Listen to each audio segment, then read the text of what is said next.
and John. And the house and the next one is Bernice Ruffin. And the next is Charles Ruffin. And absent, I don't see him, is Albert Wendell Ruffin.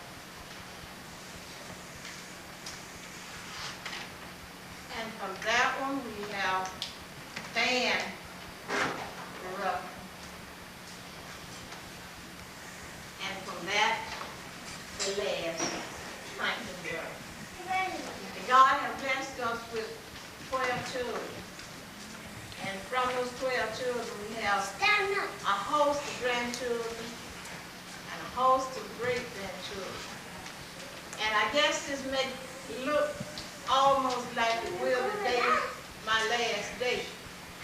And I have a big request to them. If they do wrong, I want everybody to remind them, no crime. Do you crime now?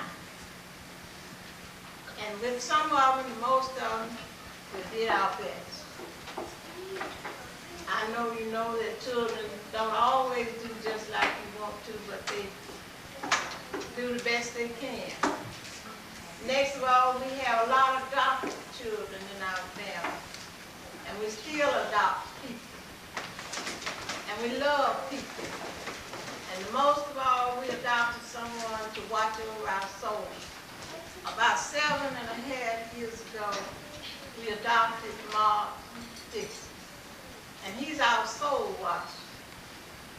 And I wish everyone would just remind themselves each and every day that he is the most important when you're watching over your soul. About 3 days before my mother died, she told me, she said, everybody ought to love their soul. That soul that lives and won't never die. And I'm saying to my children, my grandchildren, my friends, God has blessed us, but we have a long ways to go. And I'm saying to you, everybody ought to love your soul. So we love you one and all. And thank everyone very much.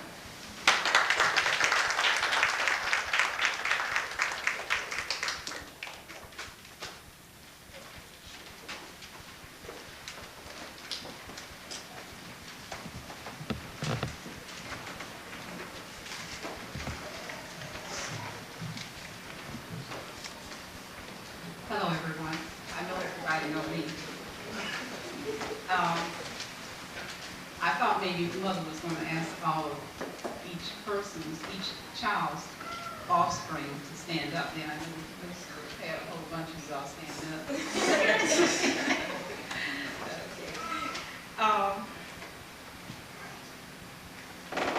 To our pastor and to our family that has really grown.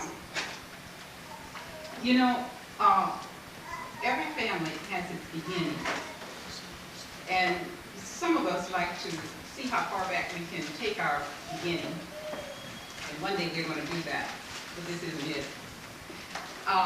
We're going to give it a little bit of a start, especially to the younger grandchildren, to let them know a little bit about the family and what makes up a family. Our mother is Velma Ruffin, who was first a Brookin. So she's Velma Brookin Ruffin. We, in the Brookin family line, her parents were Ledger and Alice Brookin. I should say Ledger Brookin and Alice Coleman. You see how your family is going to keep running backwards? And you're going to pick up a lot of relatives as you travel backwards. This is a good family reunion because it's just one family. But when you start putting the whole thing together, you'll discover that you are going to continuously branch out. So, Mother Brookin, Alice Brookin, and Ledger Brookin were from Ned Brookin and Kenzay Brookin. So it keeps branching out. So when you go to the family reunion now, the Brookins family, you see you got more Gathrights than you got Brookins, or something like this. So the family keeps spreading out. Ned Brookin was a slave, and he held his family together very much like we read about in Alex Haley's book, you know, talking of your family heritage to your children. All of us don't have it written down, but in order for your children to know their heritage, you must talk to them. And I don't want any one of us here to be in a predicament that when it's time to lay one of your family members to rest, that you don't know their parents and grandparents. So if you're going to look at my mother and say who her grandparents are, Ned and Kinsey, and on to the Ruffin side of the family. This is very brief, and I don't want it to be too brief. And so if I'm making it too brief, you can interrupt me and tell me that I'm too brief. Okay.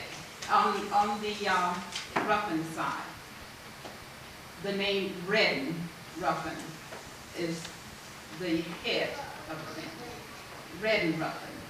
Redden Ruffin Sr. had several sons, 4 of them to be exact, and one's name was Redden Ruffin Jr.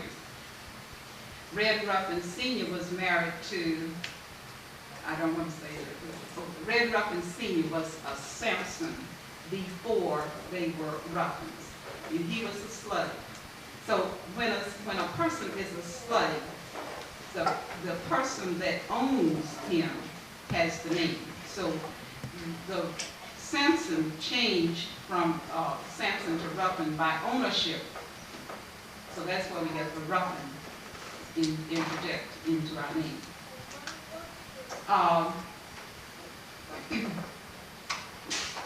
Redden Ruffin Jr. was married to Lucinda Phillips, Hope and Liza Phillips' daughter. So from Redden Ruffin Jr. and Lucinda Ruffin comes Martin Ruffin. Martin Ruffin is the youngest of 15 children. Lucinda and Redden had 15 children, 8 girls and 7 boys. So that is where we came from. Redden and Lucinda, Ledger and Alice. Backwards, we could travel backwards 2 generations to give you an idea of who you are and where you stand with other members of the family when we organize a complete family reunion. And I do hope that we can get into that this weekend to organizing our committee for a complete family reunion get together. Family structure is very important. You are not just isolated by yourself. You reach out. You can, let's just take one person in this group. I'll take my daughter, Camilla. It's my youngest daughter. She is Brooklyn, she's Ruffin, she's Paris. All these things make up one person. So one year she might need to go to the Harris family reunion, a Ruffin family reunion, a Brooklyn family reunion, and all of them will have to go to a Keaton family reunion. So your family keep branching out, and it's very important that you keep track of your family and where you stand. And we are very happy to have Alan here today because he's been away in service, and you know how my mother prayed for him to get back here. And we're very happy about that. If I need to say anything further about family history, you can let me know.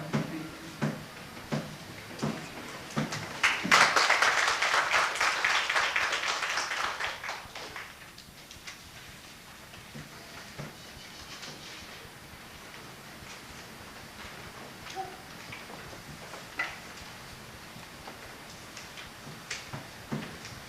giving honor to God, to Pastor Dixon, to the officers, and to this family. You know, I think that I am the right one to speak on this particular subject, although I may not have the right material. But Lindsay will say that I'm old enough to know about it. And when I think back, you know, when I first learned that I was supposed to do this, I started thinking back to the years that Menzel doesn't even remember.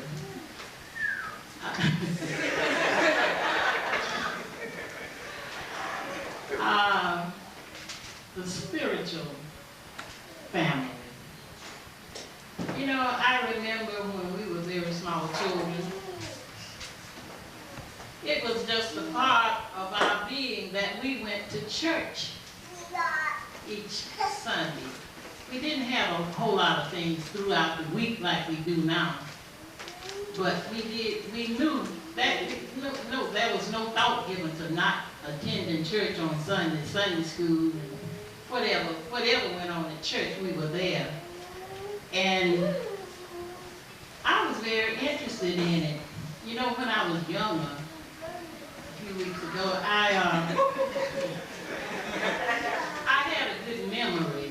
I could memorize almost anything. And we used to have revival sometimes. The church was way back up there in the woods. And we used to have revival once each year. And they would get a minister to come and preach each night. And I remembered every word that the minister said. And the next day, we would go out in the barn, play church, and I would recite the sermon to my sisters and brothers, the one that was visiting. And I just, you know, grew up thinking that there was nothing else but church. And our parents saw to it that we were in church. They saw to it that we got our spiritual training. And I think that most of my brothers and sisters can say that I'm grateful for the fact that I was brought up as I was. Because now, I feel very privileged to have been brought up this way. Because I came up knowing about church. I didn't know the Bible, like some people can quote it and things like that. But I can remember times when Dad would say, on Sunday afternoon, we had Sunday school. You know, we didn't have a whole lot of church, but we had Sunday school that morning, and on Sunday afternoon, we'd be sitting around the house, and Dad would say, Lucy, get the Bible. I would get the Bible. He said, turn to such and such a scripture. I would turn there, and then he said, read it. And I read it. He said, now, what do you think that means? And I would explain this I knew how, and then he would tell me about it. And to this day, that has made a great, great bearing on my life. And I am grateful today for the kind of life that my mother and my father gave me. They brought me up in church and Sunday school. And in our home, we had family prayer. On Sunday morning, we had prayer around the breakfast table. Holidays, we had prayer. My daddy taught me the Lord's Prayer, among the other things that he taught me. You know, we say sometimes now that the fathers are now better, in training their children. But I don't think that it's too much better than my father. He taught me to tell time. He taught me to say the ABC. He taught me to read the Bible, to say Bible verses. I knew Bible verses when I went to the table better than my grandchildren know now. So I'm just grateful every day of my life that they taught me the way. And I will be forever grateful. It will always have